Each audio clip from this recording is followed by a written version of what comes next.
እንዴት ናችሁ? ትንሽ ተጠፋፋ መሰለኝ አይደል? ይሄንን ሳምንት ያው አንዳንድ ነገሮችን ማስተካከል ነበረብኝ። ስፔሻሊ ዩቲዩብ ላይም በዘላቂ ለመምጣት አንዳንድ ማስተካከል ያሉብኝ ነገሮች ነበሩ።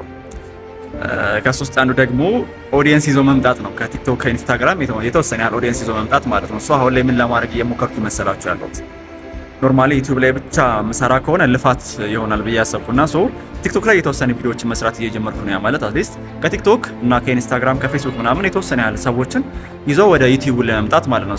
አሁን ላይ ያለኝ ትንሽ ቪዲዮዎች የዛኔ አትሊስት የተሻለ እይታ ያገኛሉ። ኖርማሊ አሁን የምንለቃቸውን ቪዲዮዎች ሜቢ ያታችሁት ከሆነ በእርግጥ የተወሰነ ጥራት ይጎላቸዋል፣ ግን ስቲል ደግሞ እንደዛም ሆኖ ያላቸው ቪው በጣም ትንንሽ ነው። የሆነ የሚያረካ አይነት ቪው አይደለም ያለው። አንድ እያሰብኩት ያለሁት ነገር ትንሽ ቪውንም ለማሳደግ የሶሻል ሚዲያ ቲክቶክ ምናምን አለ አይደል ሰው በብዛት የሚጠቀምባቸው እነሱ ላይ የተወሰኑ ቪዲዮዎችን ለመስራት እና ለመልቀቅ እያሰብኩ ነው ማለት ነው።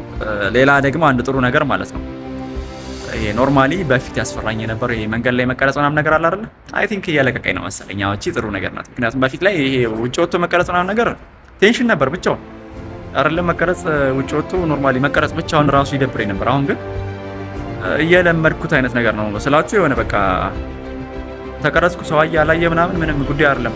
የሚጨምርልኝ የሚቀንስልኝ ነገር የለም ማንም ሰው ይሄ መቀረጹ ነገር አሁን እየለመድኩት ነው። ይሄ ሰው አለ የለ ምናምን የሚለው ነገር ለኔ ኢሹ አይሆን አሁን ሰራ ማለት ነው። ስለዚህ ያው ካሁን በኋላ የተሻሉ ቪዲዮዎችን ኤክስፔክት እናደርጋለን ማለት ነው። ያው ቲክቶክንም ደግሞ ከስራ አስቀምጥላችኋለሁ እሱ ላይም ትንሽ ፎሎ ስለሚያስፈልገኝ ማለት ነው።